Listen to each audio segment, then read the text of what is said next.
नमस्कार, ओगन युमे निहोङ्गो इन्स्टिच्युटबाट म पदम तामाङ। आज चाहिँ म एउटा भिडियो बनाउन गइरहेको छु। यो भिडियो चाहिँ तपाईहरूको लागि जानकारीमूलक भिडियो हुन सक्छ।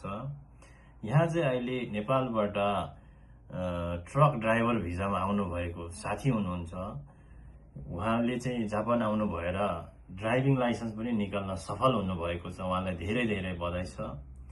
केही जानकारीहरू चाहिँ म उहाँबाटै जुन सेयर गर्न लगाउन गइरहेको छौँ।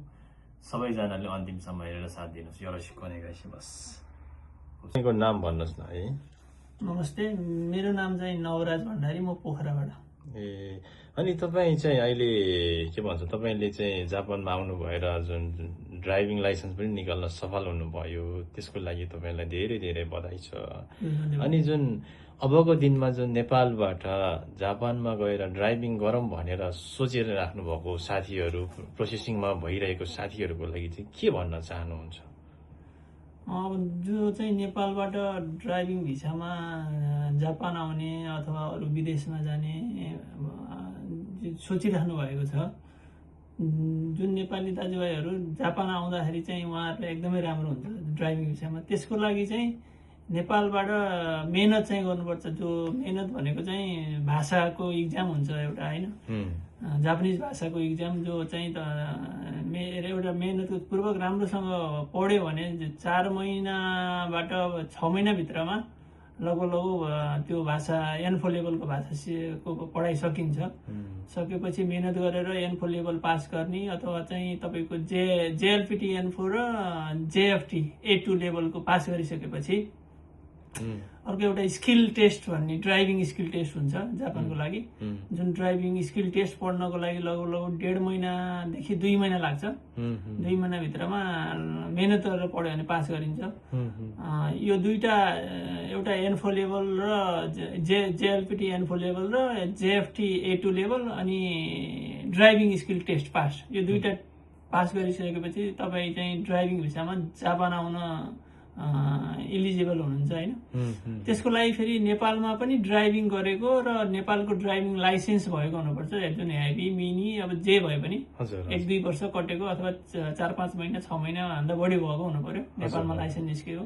त्यो लाइसेन्स के भन्छ, एक्जाम दिनको लागि अथवा ड्राइभिङ भिसामा आउनको लागि जापानमा आउनको लागि पहिला लाइसेन्स निस्किसकेको नेपालमा लाइसेन्स भएको ड्राइभर साथीहरू हुनु पर्यो।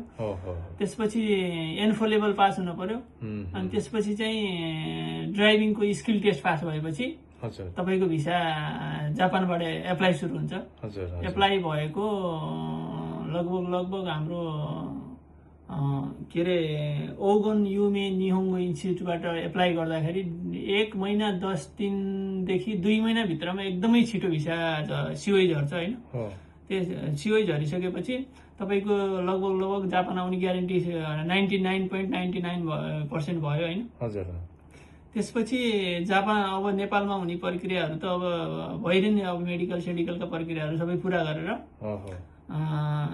जापान एम्बेसीमा पासपोर्ट पठाएर लगभग 7 दिनमा भिसा हानेपछि तपाईँ जापान 3 महिनाभित्रमा जहिले आउँदा नै भयो। अनि त्यसरी चाहिँ जापान आउन सकिन्छ, होइन। त्यसको लागि चाहिँ जस नेपालमा आफ्नो पारिवारिक समस्यादेखि लिएर हामी नेपालीहरूको एउटा विदेशी एउटा प्रक्रिया छ, जुन नेपालमा रोजगारको अवसर छैन, त्यो सम्झेर चाहिँ राम्रो मेहनतपूर्वक चाहिँ पढ्यो भने जापान आउन सकिन्छ। मैले पनि जापान आएको लगभग अहिले 2 महिना भयो। 2 महिनामा मैले लाइसेन्स निकाल्न सफल हुनुभयो है। तपाईलाई धेरै धेरै बधाई छ। धन्यवाद। त्यो कारणले नेपालीहरूले अब जस राम्रोसँग बुझेर पढेर आउनुभयो भने चाहिँ यो सफल हुन सकिन्छ ड्राइभिङ भिसामा, ट्रक ड्राइभरमा जापान आउनको लागि। ओके।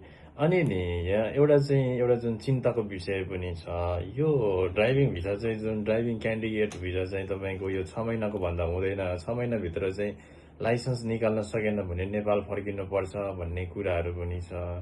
यो विषयमा चाहिँ तपाईँ के भन्न चाहनुहुन्छ? यो 6 महिनाभित्र चाहिँ लाइसेन्स निकाल्न सफल हुन्छ होला त?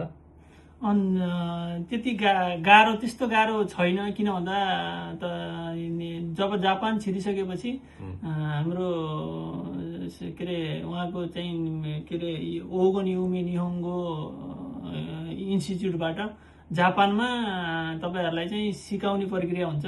जुन के अरे इन्स्टिच्युटमा लगेर ड्राइभिङ इन्स्टिच्युटमा लगेर ड्राइभिङ इन्स्टिच्युटमा लगभग 15 देखि 20 दिन जति सिक्नुभयो भने यहाँ भनेको ड्राइभिङ भन्दा पनि मेन भनेको खाकुनिन गर्न सिक्ने हो। आन्जेन खाकुनिन चेक गर्ने, बाटोमा निस्किने बेलामा कसरी निस्किने, मान्छे छ कि छैन, साइडमा कतै कोही बाटो काटिरहेको छ कि गाडी आइरहेछ कि भन्ने कुरा चेक गर्ने त्यो टाइमिङ हुन्छ। त्यो टाइमिङ एउटा सिकिसकेपछि बानी पर्छ सिक्ने बेलामा। त्यो बानी परिसकेपछि ड्राइभिङ लाइसेन्स चाहिँ 6 महिनामा निकाल्न सकिन्न भन्ने होइन, मैले 2 महिनामा निकालेँ होइन, निकाल्न सकिन्छ। तर मेहनतपूर्वक पढ्नु पर्यो, पहिला भाषै पढ्नु पर्यो।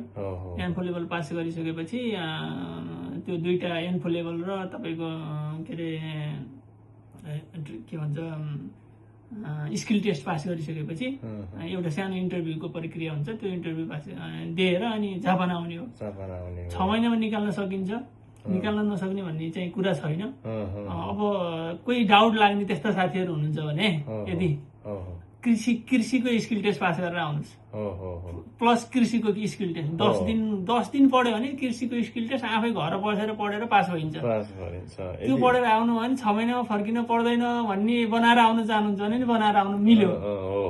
अर्को एउटा स्किल लिएर आउनु सकिहाल्यो। 2टा स्किल भइसकेपछि यता भएन नि उता स्याट्ट सर्न पाइहाल्यो। ड्राइभिङ तपाईँले यदि सक्नु भएन कुनै हालतमा नि जापानमा आएर सिक्दा पनि सक्नु भएन भने चाहिँ अर्कोमा कृषिमा डाइरेक्ट जान पाइयो। तर चाहिँ यहाँ आएर तपाईँको ड्राइभिङ स्कुलमा गएर त्यो ट्रेनिङ लिइसकेपछि नसक्ने भन्ने कुरा छँदै छैन। तपाईलाई कस्तो लाग्छ यो जापान र नेपालको जुन ड्राइभिङ जुन गर्ने तरिकाहरू हुन्छ त्यसमा चाहिँ तपाईँ के भन्न चाहनुहुन्छ? नेपाल र जापानको ड्राइभिङ बिल्कुल फरक छ है। नेपालमा म जानेको छु एकदमै भिआइपी तरिकाले गाडी चलाउँछु भन्ने मान्छे चाहिँ जापानमा सकिँदैन है, त्यत्तिकै सक्दैन। यहाँ बानी पर्नै पर्छ। त्यसको लागि नै ड्राइभिङ के अरे स्कुलमा उहाँहरूले हाल्ने हो। ड्राइभिङ स्कुलमा ट्रेनिङ दिने कारणै त्यही हो। अरू बाटोमा गाडी सर लिएर हिँड्न त जसले पनि सकिहाल्छ नि, खुल्ला बाटोमा गाडी लिएर। भनेपछि एउटा जुन रुल चाहिँ एकदमै यहाँको कानुन अध्ययन गर्नुपर्ने रहेछ भन्ने कुरा आयो। हजुर, यहाँको रुल्स, यहाँको कानुन सिक्नको लागि नै तपाईँको गाडी चलाउँदाखेरि यहाँको कानुन कसरी पालना गर्ने, के पालना गर्ने भनेर सिक्नको लागि नै यो इन्स्टिच्युटमा के अरे ड्राइभिङ इन्स्टिच्युटमा भर्ना हुने हो जापान आइसकेपछि। त्यही नै हो, प्रक्रिया त्यही हो। त्यसपछि अब एसएसडब्लु तपाईँको 2-3 महिनामै एसएसडब्लुमा चेन्ज हुन्छ। चेन्ज भएपछि 5 वर्षको लागि त टेन्सनै भएन।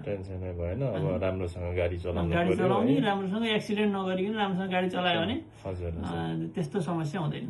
ल हस्, हुन्छ, धन्यवाद है त। हस्, थ्याङ्क यू।